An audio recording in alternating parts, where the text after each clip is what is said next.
Welcome back to Hannity. We continue our onto Election Day 2014. We're only 28 days away, and the look at the races that could shift the balance of power in the U.S. Senate. Now, Democrats are fighting to hold on to their seats in several states, and in an effort to do so, are distancing themselves now from President Obama and his disastrous policies. However, we did some investigating, and the truth is the following 6 candidates voted with Obama almost all of the time in 2013 alone. Take a look. In Arkansas, Senator Mark Pryor, he voted with Obama 90% of the time. Colorado Senator Mark Udall, 99% of the time. North Carolina Senator Kay Hagan, 96% of the time. Alaska Senator Mark Begich, 97% of the time. Mary Landrieu in Louisiana, 97% of the time. Jeanne Shaheen in New Hampshire, well, she voted with the president a whopping 99% of the time. So how big a factor will all those numbers be come November the 4th? Here to discuss is pollster Frank Luntz. How are you, sir? I'm fine, thank you. It's interesting, that New Hampshire race, because it's a place I've been up to. With Jeanne Shaheen, New Hampshire's always been an independent state, a right-of-center state. Shaheen surprised people when she won 6 years ago, and that 99% figure would really upset voters if they knew about it. That's not independent. That's not what New Hampshire voters thought they were supporting 6 years ago. Brown is about, if you look at the Real Clear Politics average, he's down about 4 points. Are you saying he's still in that race? He's absolutely in that race. And in fact, we did some ad testing. I don't know if you've got it, but he's now used the issue of immigration and Shaheen's support of amnesty against her. And I think that that's had a significant impact over the last 3-4 weeks as Brown has continued to shrink that lead. How big of an issue is Obamacare? How big an issue is these percentages, voting with Obama, with the president's popularity sinking as it is? How big of an issue is it nationwide? It's significant. And in the races that you mentioned, in places like Louisiana, Arkansas, I believe that it is the deciding factor in why those seats are likely to shift to the Republicans. In states like Colorado, Iowa, and North Carolina, states where Obama won by a narrow margin, he's no longer the asset that he once was. And even in a state like Alaska, which is completely outside the lower 48, as they would say, it is the linkage between Begich and Obama that is at this point likely to cost Begich that seat. So people are angry with him because he doesn't show up to vote, and they're angry with him that when he does, he only votes the Obama position. So if the Republicans, as is predicted, take Montana, South Dakota, West Virginia, expected, Mark Begich is down 5 in Alaska, Mark Pryor and Mary Landrieu go down, then you've got Joni Ernst, who is winning by a few points in Iowa. That looks like a good chance for a Republican pickup. You're saying New Hampshire's still in play. Then is Kay Hagan going to hold on? I'm surprised that Kay Hagan doing as well as she's doing. She's up by about 3 or 4 points. Because her advertising campaign, and I'd be happy at some point to show your viewers this, her advertising campaign is remarkable. She's been effective at selling herself as an independent, as being the most moderate senator of them all.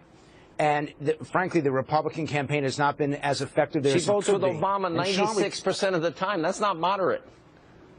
It's not moderate, but that she was called this by National Journal or Congressional Quarterly, so one of these sources. Yeah. And so she's been running it, and she's been running it effectively.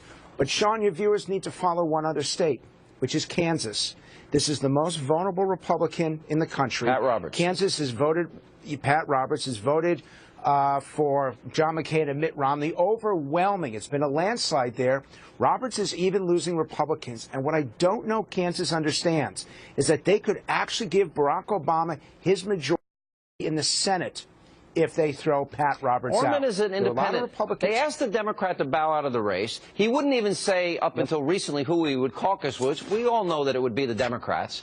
So he's a bit of a Democratic plan. He's been avoiding taking any tough positions, even on the Keystone Pipeline. I'm surprised that Roberts is still in that much trouble, but you're right, he's in trouble. Let me run something for you. Some have suggested that Mitch McConnell might be in trouble. He has nearly a 5-point lead in the Real Clear Politics average online. Project Veritas and James O'Keefe, they did some undercover work. And basically everybody that surrounds Allison Grimes is saying she's a liar on the issue of coal. This is only broken in the last 2 days. These are the 2 videos, today and yesterday. Let me ask you if you think this will have an impact. I'll roll this tape. I see the ads where Allison's up there talking about how she supports the coal industry, and then I just start thinking to myself, you know, she has to say that. Because in Kentucky, if you don't support the coal industry, you're dead. Right. Politically. And I know that that's true. And I know that's why she has to say that. But, you know, when politics is a game, you do what you have to do to get to point B. And then you do, I mean, it's a lying game, unfortunately. So she's saying something positive about coal because she wants to be elected. right. And in the state of Kentucky, if you are anti-coal, you will not get elected, period. End of conversation. She supports big coal. No, she's going to him as soon as she gets elected. Really? Take my word for it. Here. Stamp your card. Take my word for it. She's going to do what she has to do to get elected. And she's Probably know what it's called. okay. Trust me. Wait, she's a killer. I predict this will have a big impact on that race. True or false? Let's go further than that. The fact is, Mitch McConnell is going to be the next senator from Kentucky. Call it now. If I'm wrong, throw me off your network. Okay. McConnell's run a very effective advertising campaign. He's proven that he's important for the people of Kentucky. Now, she's had some good ads. But when they said end of story, there's one thing that I know from Kentucky voters, which is that they absolutely reject dishonesty. When you are so cold and calculating that you will say absolutely anything to get elected, even things that you don't believe in, Kentucky will say to you absolutely, positively no way. She's going to be punished for this, but it's not just her failure. It's McConnell's demonstration, even though they're anti-incumbent in Kentucky, his demonstration that he takes care of people, that he solves constituent problems, he's going to get reelected. She's running this ad now where she's accusing McConnell of taking money from anti-coal groups. Let me put up the Washington Post. They actually gave the Grimes ad 4 Pinocchios, which means that's kind of the biggest lie that you can tell. Everyone knows where McConnell stands. It's part of the positive about him and the negatives, that he's been around for a while. You can't lie about McConnell's record and get away with it. You can't lie about coal and get away with it. But, Sean, there's a bigger issue here, which is that people will now say anything to get themselves into office. Sad. That's why people hate politicians. All right, give me your last prediction. Exactly. How many Republican pickups? What's going to be the number in January?